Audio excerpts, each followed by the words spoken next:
Yang terhormat dosen dan guru penguji uji kinerja PPG dalam jabatan kategori 2 tahun 2022 Universitas Muhammadiyah Sumatera Utara.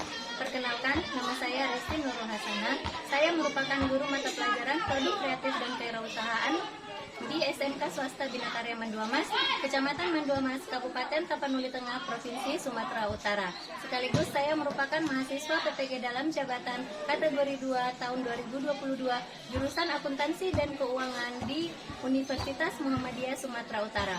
Pada hari ini, Selasa 13 Desember 2022, saya akan melaksanakan praktik pembelajaran guna memenuhi tugas uji kinerja PPG dalam jabatan kategori 2 tahun 2022. Pada praktik pembelajaran kali ini, saya menggunakan model pembelajaran Problem Based Learning dalam materi laporan laba rugi di kelas 12 SMK Swasta Bina Karya Manduamas. Selamat menyaksikan video praktik pembelajaran uji kinerja saya. Terima kasih. Assalamualaikum warahmatullahi wabarakatuh.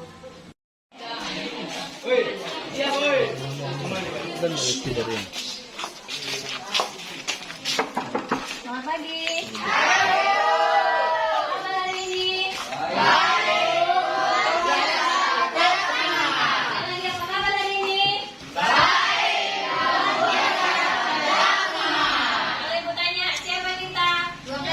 Siapa kita? Anak SMK. Siapa kita? Luar biasa, oke? Oke, Bu. Tolong ya. Siapa kita? Siapa kita? Siapa kita? Luar biasa. Yes, yes, yes. Sekali lagi ya. Siapa kita? Siapa kita? Siapa kita? Luar biasa. Yes, yes, yes. Tepuk tangan. Pelajaran pada hari ini? Ya. Kita berdoa terlebih dahulu agar pembelajaran kita ini nantinya bisa kita masukkan ke dalam pikiran kita dan nantinya akan kita lakukan melalui perbuatan. Oke, kepada ketua kelas silakan pimpin doa. Semuanya hadap ke Ibu. Silakan. Mari kita berdoa untuk ala-ala yang kita hormati. Berdoa dimulai.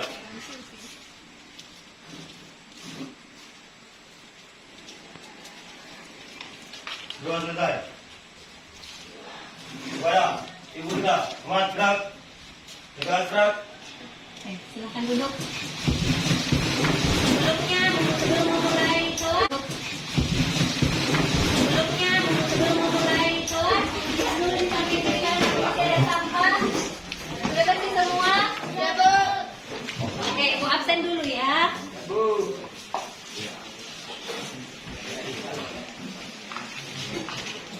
Budi Jayanti Barata, Andrea Sinambela, Elvi Rosalina Simbolon, Angelita Teresia Barutu, Ernata Mendrova, Ian MD Harahap, Eksa Pinayungan, Jody Simamora, Jul Panwalu, Kasmir Wameha, Mahmud Lubis, Maricia Tri Desmatupang, Melisa Suryati Peha, Rentiana Nenggolan, Rini Sofiana Nahampun, Samuel Wako, Ri Oktavia Tumanggor. Berarti hadir, tetap hadir semua ya. Belajar seperti biasa kita SBK, kita bernyanyi lagi. Seperti biasa kita bernyanyi, tapi ini lagu wajib nasional. Biar tambah cinta dengan tanah air. Cinta nggak sama Indonesia? Cinta. Bangga nggak punya tanah air dengan Indonesia? Bangga apa tidak? Bangga. Sebagai wujud rasa bangga, apa yang sudah kalian lakukan? Menjadi siswa yang baik, begitu ya. Apalagi di kelas 12. Berapa bulan lagi kalian sekolah? 5 bulan lagi. Kira-kira dalam 5 bulan itu bisa nggak menjadi yang lebih baik? Bisa. Berani berjanji bahwa kalian harus jadi yang lebih baik mulai dari hari ini. Janji belajar pun belajar lebih keras ya. Jangan cita-cita kalian. Mau jadi apa kalian setelah tamat dari sini itu tergantung kalian. Kalau kalian niatkan hari ini kalian mau jadi presiden, nggak ada yang nggak mungkin. Walaupun presiden cuma satu, siapa tahu di antara kalian nanti ada yang bisa jadi presiden. Jadi intinya jangan pernah lelah mencoba, berani bermimpi. Sekarang saya tanya Rentiana, cita-cita jadi apa? Programmer. Kalau programmer pasti sudah tahu kan langkah-langkah apa yang perlu kita lakukan sebagai programmer. Misalnya kan belajar lebih giat tentang apa itu programmer, gitu ya. Jangan malas, jangan pernah spesifik untuk ice breaking. Berdiri semua, menghadap ke monitor.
Tentang break even point, Bu. Apa itu break even point? Titik? Impas. Siapa yang masih ingat apa itu pengertian panjangnya dari break even point?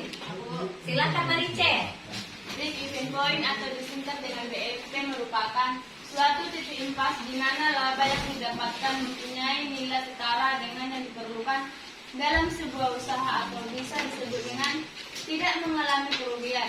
Dalam posisi tersebut, laba bernilai nol berarti tidak untung ataupun tidak rugi, atau bagi orang awam banyak dikenal dengan nama balik modal. Oke, berarti titik impas itu adalah pulang Modal. Labanya nol, bebannya juga nol. Oke, selanjutnya kira-kira apa fungsi penetapan BEP dalam suatu usaha? Saya, Bu. Silakan, siapa itu Sri ya? Ya, Bu, yang Yang pertama itu menentukan besaran volume barang, yang kedua memudahkan untuk menentukan langkah yang efisien ke depannya, yang ketiga mengetahui perubahan nilai keuntungan. Ya. Metode perhitungan BEP. Ya Pak Renti. Ya silakan. Untuk menghitung nilai BEP bisa menggunakan dua rumus yang berbeda, yaitu berdasarkan unit atau berdasarkan nominal. Rumus BEP unit ini akan membantu mengetahui beberapa banyak unit yang harus diproduksi untuk mencapai titik tengah atau titik impas. Sedangkan rumus BEP nominal ini yang akan membantu mengetahui beberapa banyak nilai penjualan yang dicapai untuk mencapai titik tengah atau titik impas. Rumus BEP unit adalah BEP sama dengan total biaya tetap per harga jual produk per unit dikurang biaya variabel unit produk. Sedangkan rumus BEP nominal adalah BEP sama dengan total biaya tetap per 1 dikurang biaya variabel unit produk per harga jual produk per unit. Oke, terima kasih pada Renti. Nah, perhitungan BEP itu semalam sudah kita bahas itu ada dua, BEP unit sama BEP rupiah. BEP unit ini kita menentukan berapa jumlah produk yang akan kita jual biar kita mendapatkan titik impas. Nah, dari titik impas ini kita akan bisa menentukan berapa harga jual kita biar kita dapat laba gitu. Jadi inilah yang kita produk. Misal kita memproduksi 1000 unit, disitulah kita pulang modal. Jadi kalau kita mau mendapatkan laba harus kita jual di atas 1000 unit. Oke? Baik, terima kasih untuk anak-anak ibu semua ternyata masih ingat pelajaran sebelumnya. Baik, terima kasih untuk anak-anak ibu semua ternyata masih ingat pelajaran sebelumnya. Selanjutnya seperti biasa, kerjakan pretest yang sudah ibu kirim di laptop masing-masing di grup WA-nya. Silakan waktunya 5 menit. Itu tentang materi hari ini, yaitu tentang laporan laba rugi. Udah dikirim. Ada kan? Nomor 2 ya, aplikasi partner. Klik birunya. Nomor 2 ya, aplikasi partner. Klik birunya. Oke, kerjakannya.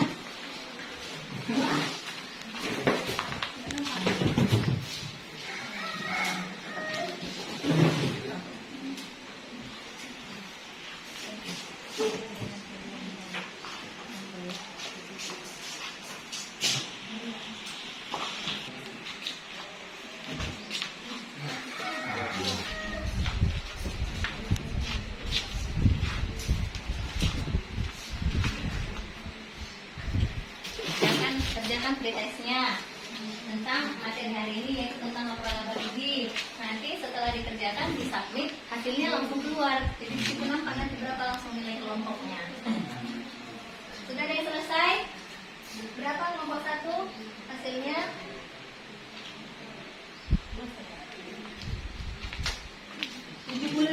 Lumayan. Lumayan, berarti materi yang ibu bagi sudah dibaca gitu ya kan, ibu sudah ada bagi ya, sudah ada bagi link modul, link materi, link video, sudah dibaca berarti ya. Kelompok 3 berapa hasilnya? Kelompok 4 sudah? Belum. Kelompok 2 berapa hasilnya? 75 juga. Wah, luar biasa, sudah tuntas berarti tanpa harus dijelaskan.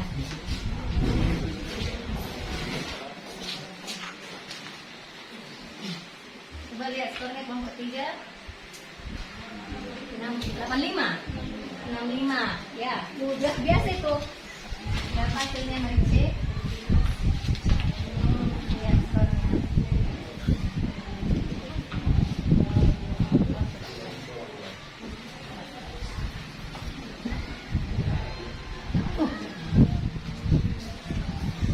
Oke, berarti anak-anak ibu ternyata sudah membaca materi yang sudah ibu bagikan.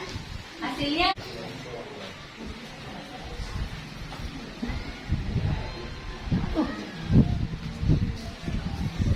oke, berarti anak-anak ibu ternyata sudah membaca materi yang sudah ibu bagikan. Hasilnya beragam, ada yang 65 dan ada yang 75. Apa? Hari ini kita akan berdiskusi tentang laporan laba rugi ini. Semoga nanti setelah akhir pembelajaran kita juga akan melakukan post test. Semoga nilainya lebih baik daripada yang kita kerjakan di pretest ini ya. Oke, Ibu akan mencoba menyampaikan materi kita pada hari ini.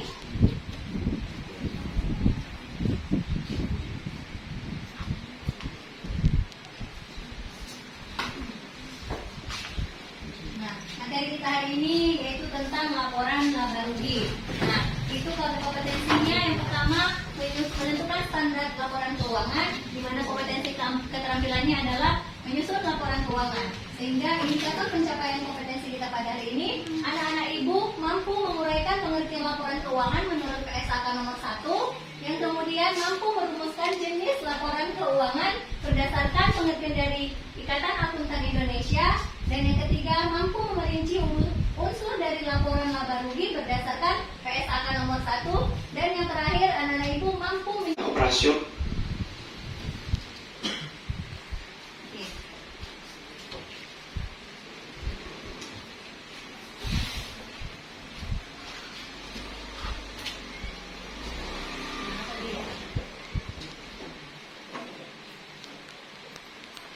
Dengan laporan laba rugi. Laporan laba rugi adalah laporan yang menggambarkan jumlah penghasilan dan jumlah beban suatu perusahaan pada suatu periode tertentu. Jadi, berdasarkan pengertian di atas, unsur laporan laba rugi ada dua, yaitu akun pendapatan dan akun beban. Perusahaan memperoleh laba jika pendapatan lebih besar daripada beban. Sebaliknya, perusahaan akan menderita rugi jika pendapatan lebih kecil daripada beban. Untuk format laporan laba rugi ada dua. Yang pertama adalah langkah tunggal atau single step. Yang kedua adalah langkah bertahap atau multiple step. Langkah tunggal atau single step, caranya adalah mengumpulkan semua pendapatan menjadi satu dan mengumpulkan semua beban menjadi satu. Jumlah pendapatan dikurangi dengan jumlah beban diperoleh laba rugi bersih. Kemudian untuk bentuk multiple step disusun dalam beberapa kelompok sesuai dengan jenis pendapatan dan beban. Kelompok laba dari kegiatan operasional dikumpulkan menjadi satu. Selanjutnya kelompok laba dari kegiatan non-operasional dikumpulkan menjadi satu. Jumlah antara kegiatan operasional dan non-operasional inilah yang disebut dengan laba rugi bersih. Kegiatan operasional adalah kegiatan yang berhubungan dengan usaha pokok perusahaan. Sedangkan non-operasional yaitu kegiatan yang di luar usaha pokok perusahaan. Itu disesuaikan nilai bengkel Agus untuk periode yang berakhir 31 Desember 2019. Kita mencari sehingga jumlah operasional sebesar 3 juta. Laba bersih diperoleh 9 juta. Oke, sekarang tugas kelompoknya. Yang pertama, diskusikan dengan kelompoknya itu tentang apa pengertian laporan keuangan menurut PSAK nomor 1. Dan yang kedua, merumuskan jenis laporan keuangan menurut Ikatan Akuntan Indonesia. Dan yang ketiga, ada di LKPD soalnya kan? Videonya udah ibu kirim linknya, materinya juga sudah ibu kirim linknya, medianya juga. Sekarang coba diskusikan dengan kelompoknya, baca materi yang sudah ibu bagi. Waktunya 20 menit dimulai dari sekarang, silakan berdiskusi.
masalah? Ada yang mau ditanyakan?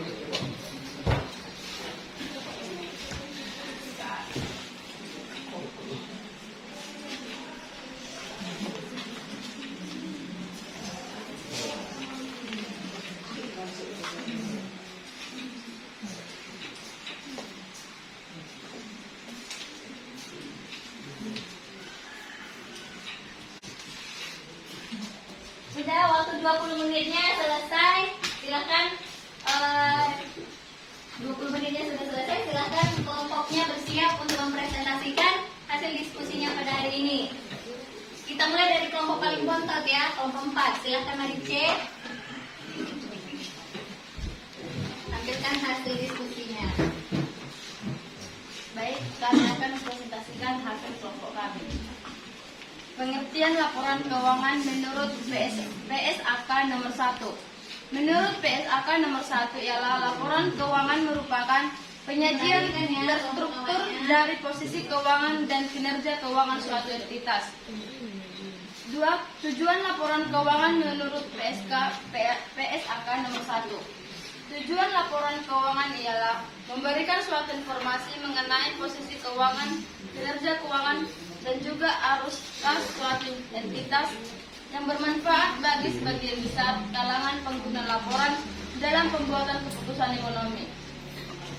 Jenis-jenis laporan keuangan menurut Ikatan Akuntan Indonesia, yaitu 1. Laporan keuangan neraca. Laporan neraca ialah suatu laporan yang menunjukkan keadaan keuangan pada tanggal tertentu dalam suatu perusahaan. 2. Laporan rugi laba. Laporan laba rugi ialah suatu laporan yang menunjukkan hasil dari usaha beserta biaya-biaya yang dapat ditimbulkan selama periode akuntansi. 3. Laporan perubahan modal. Laporan perubahan ekuitas atau modal merupakan suatu laporan yang menunjukkan ringkasan perubahan modal dan penyebabnya, yakni jumlah pada awal periode menjadi jumlah modal pada akhir periode. Oke, tepuk tangan untuk kelompok 4. Kelompok 3. Bacakan hasil diskusi kelompoknya.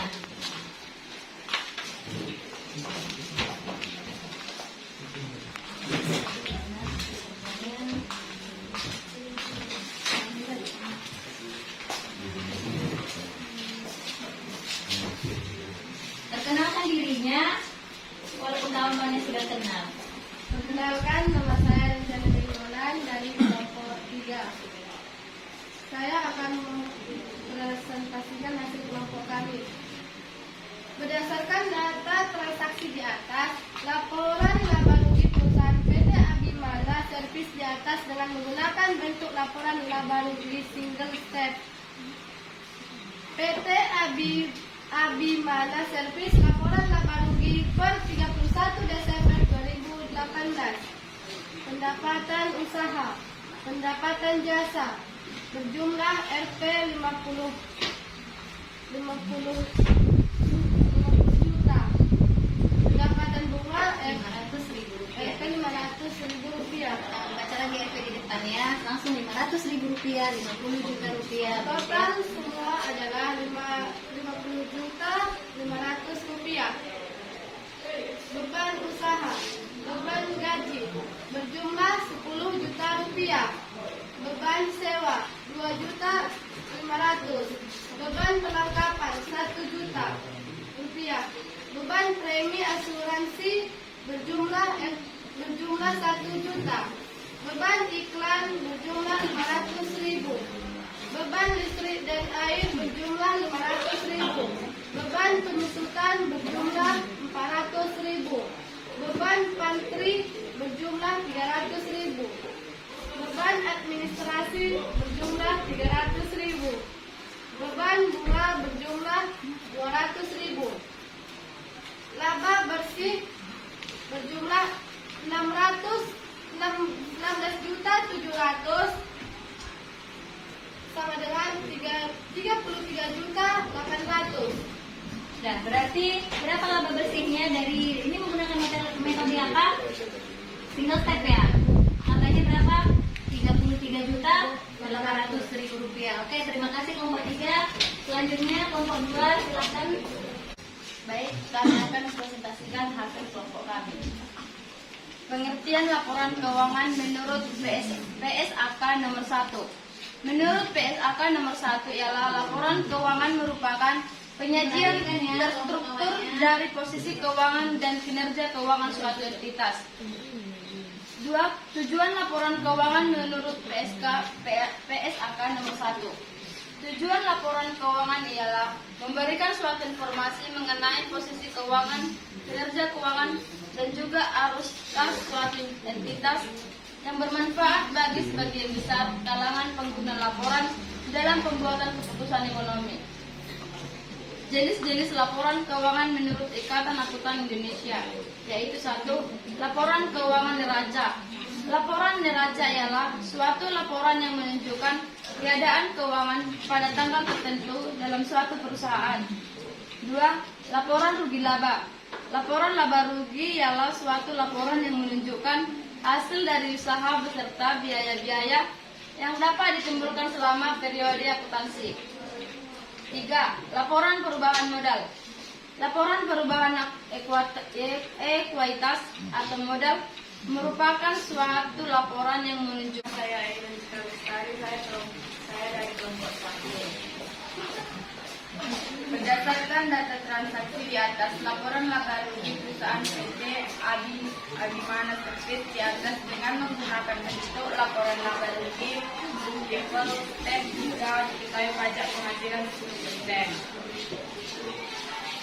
PT Abimana Service laporan laba rugi per 31 Desember 2018. Pendapatan usaha, pendapatan usaha beban perlengkapan 1 juta, beban premi asuransi 1 juta, beban iklan 500.000, beban veterinary 500.000, beban penjemputan 400.000, beban pantri 300.000, beban administrasi 300.000, beban bunga 200.000. Laba sebelum pajak 16.700.000, beban pajak penghasilan 10% 33.800.000, laba setelah pajak 3.380.000. Selesai. Berapa laba bersihnya? Terakhir. 2.420.000. Ya, itu harusnya itu sama, cuma karena di multiplier tapi ini kita tambahkan soalnya dikenai pajak 10%. Makanya hasilnya berbeda dengan kelompok 3. Oke, terima kasih. Tepuk tangan dulu buat kita semua. Ibu akan mencoba menjelaskan tentang materi kita hari ini. Pertama sekali kita membahas tentang biaya produksi. Nah, dalam kita membuat satu produk kita harus menghitung namanya biaya. Untuk biaya ini kita hitung biar bisa kita mendapatkan laba. Nah, dalam penentuan laba ini kita juga bertemu dengan yang namanya harga pokok produksi. Materi sebelumnya, setelah kita menentukan harga pokok produksi, kita kemudian mencari berapa BEP-nya, titik impas, biar kita bisa tahu kita itu produknya laba atau rugi. Nah, setelah kita mengetahui laba atau rugi, kita akan menuangkannya dalam sebuah laporan yang berisi tentang informasi laba rugi perusahaan. Itulah disebut dengan laporan keuangan. Jadi laporan keuangan ini, misal kita punya sekolah ini, punya usaha gitu kan, ini usaha ini sekolah.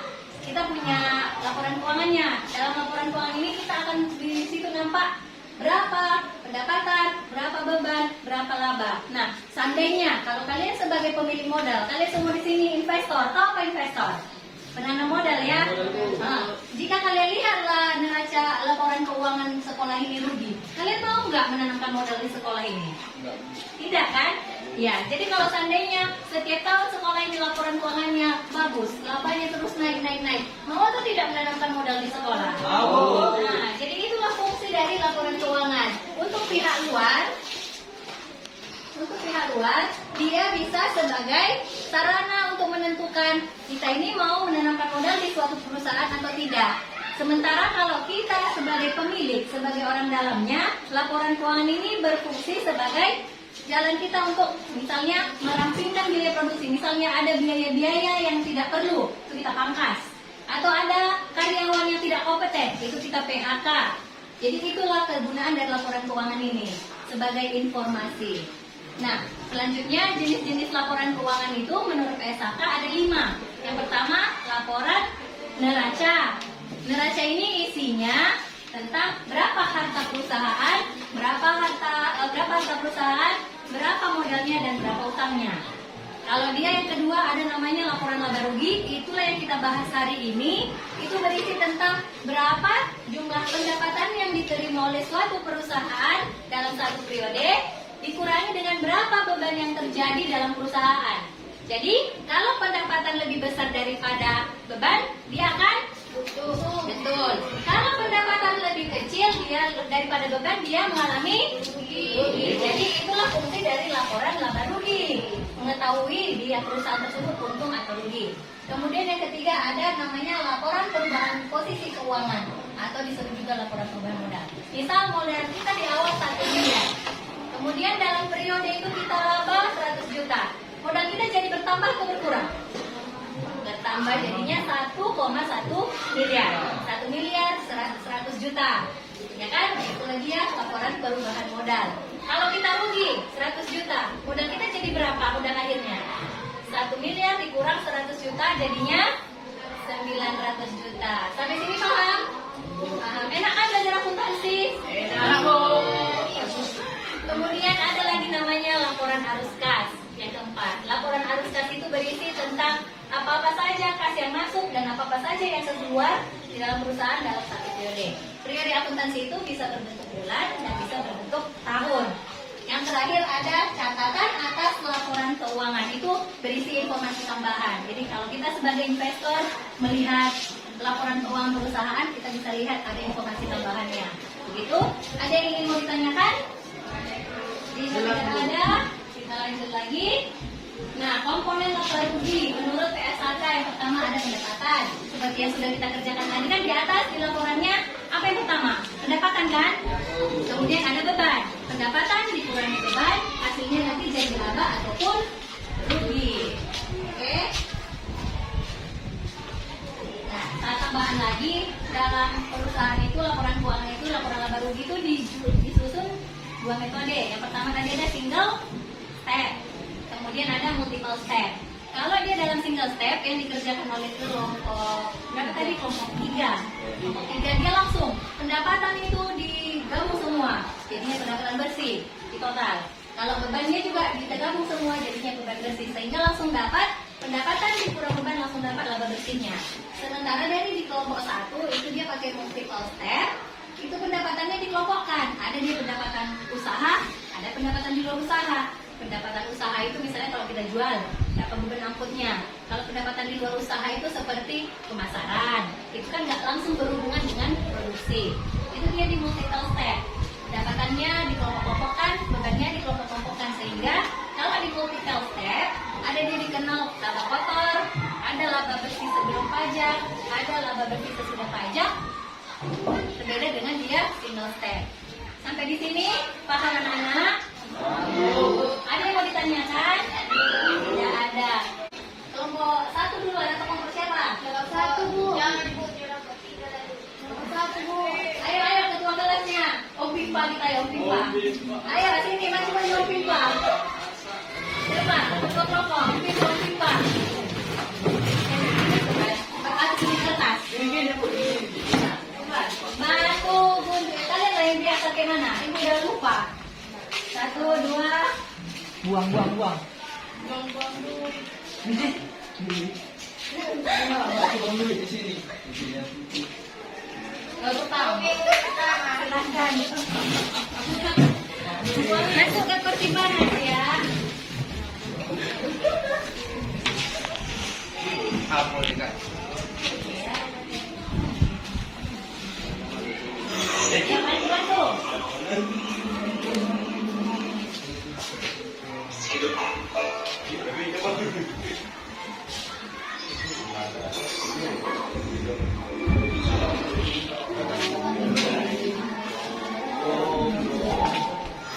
Ini laporan keuangan kecuali laporan apa? Harga jual. Lari.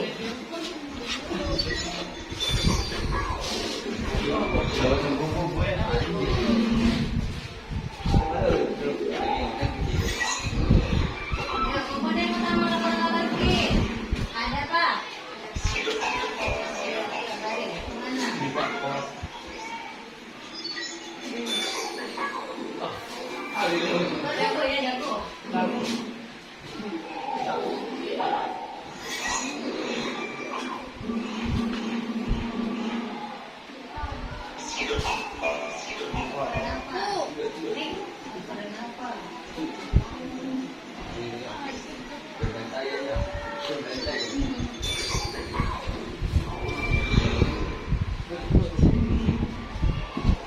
Yang berarti dari kuasai ya, kemudian ya berapa lama kamu gini?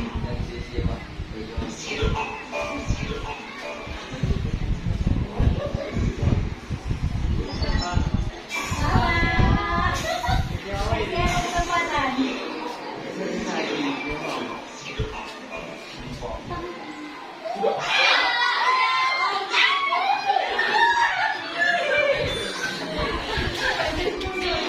Oke, tepuk tangan untuk kelompok 2.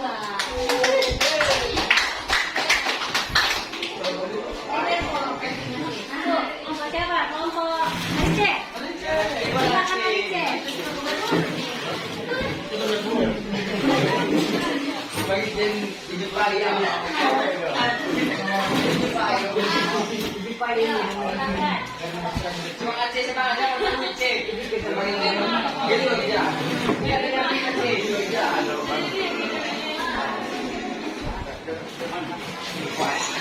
Ayo semangat kali cek. Balas kekalahanmu minggu lalu.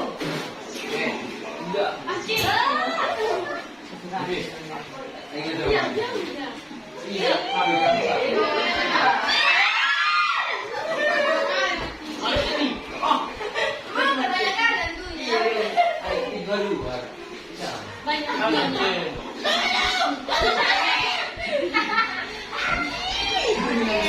Adik saya sudah membalas.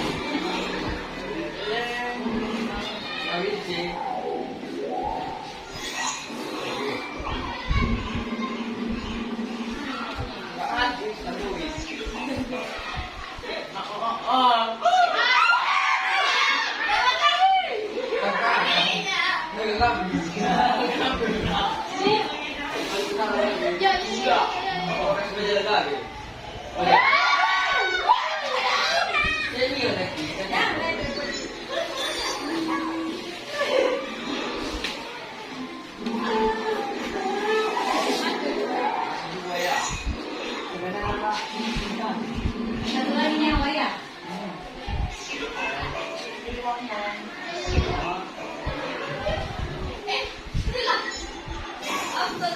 Habis.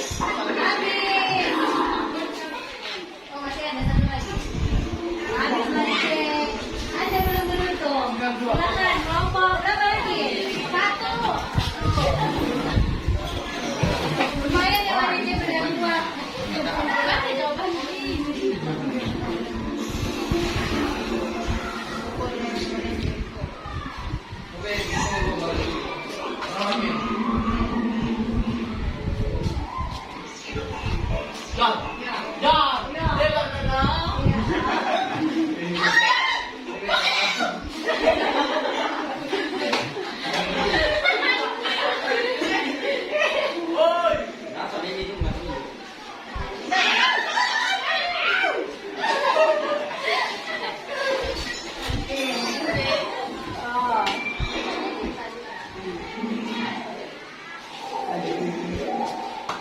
Ayo Jody dulu nanti Jody.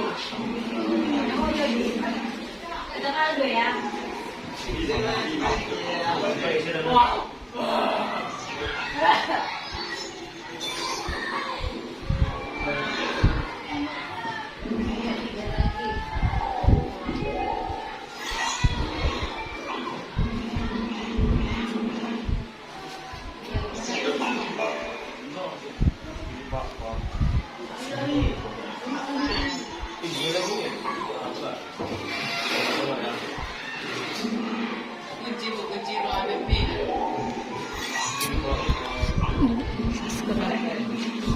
Di balik situ, balik.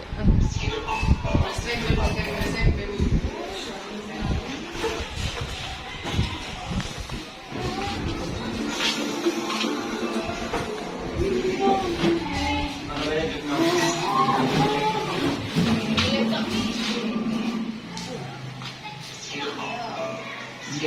iya, iya.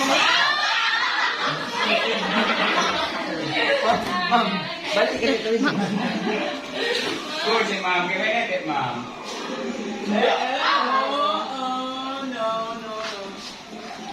Oh no.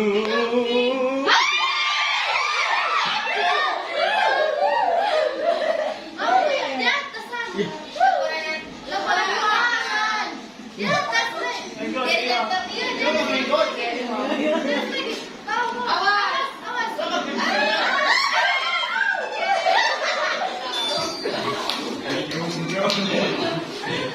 Ngeprek dia, Cok, ngeprek.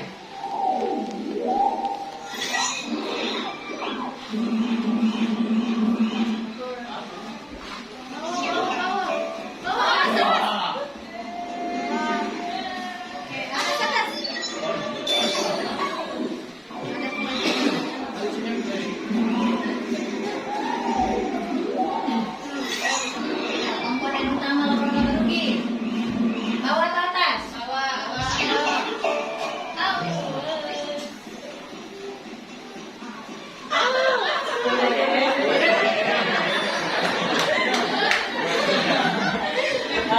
Ada plot twistnya ya.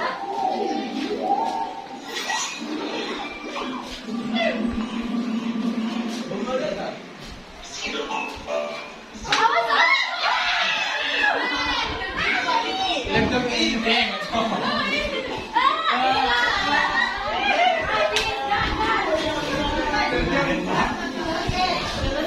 Terima kasih. Berarti masih memimpin kelompok 1 ya. Ya, salah satu materi yang sudah kita bahas selesaikan protesnya.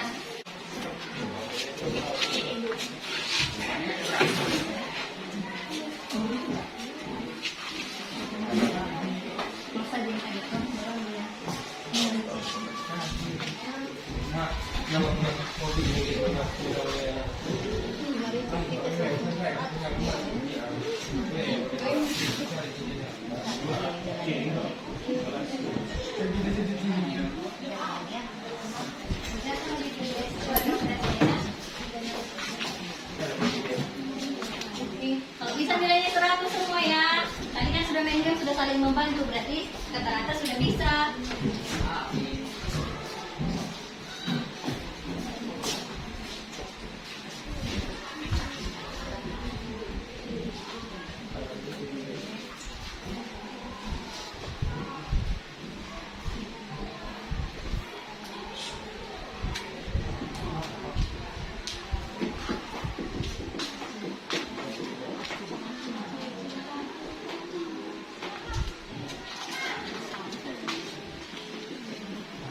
Sudah? Berapa nilainya dong? Betul. Benar, 100. Luar biasa ya. Kelompok 1 sudah? 100 juga. Pintar ya. Ayo kelompok Arija. Wah, luar biasa. Final kelompok 3.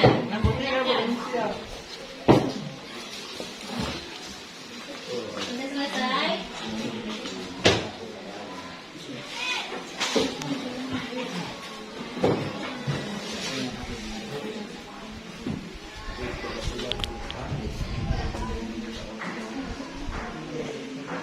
Untuk mencoba. Siapa ingat siapa presiden pertama kita? Itu Presiden Soekarno pernah berkata di dalam pidatonya, salah satu pidatonya, beri saya 10 pemuda, maka saya akan mengguncangkan dunia.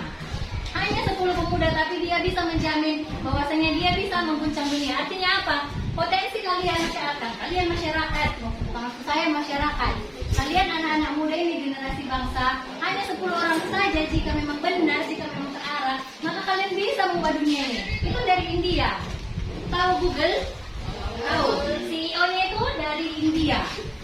Oke, dia itu dari masyarakat, golongan yang kurang mampu, kastanya kasta paling rendah. Bahkan ayahnya untuk memuliakan dia sampai menjual semua yang dia punya.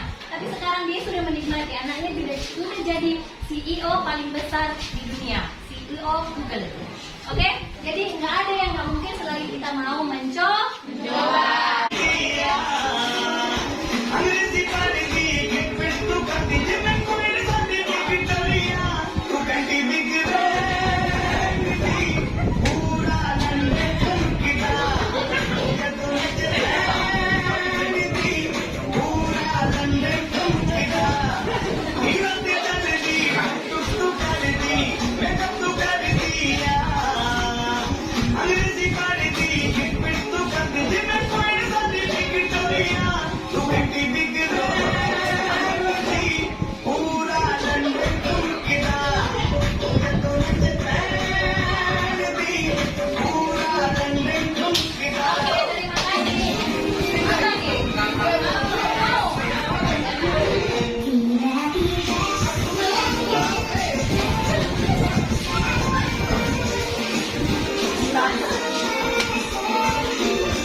Siap, Kak.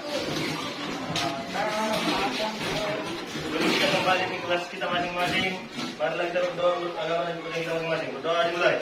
Silakan bacanya doa Judi.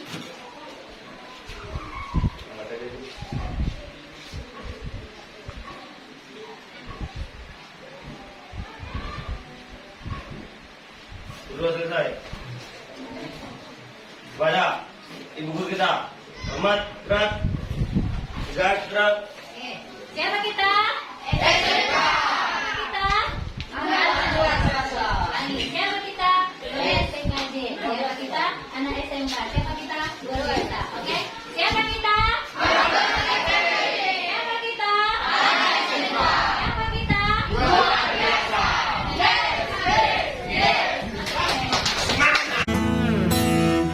Datang akan pergi, lewatkan berlalu, adakan tiada bertemu, akan berpisah. Awal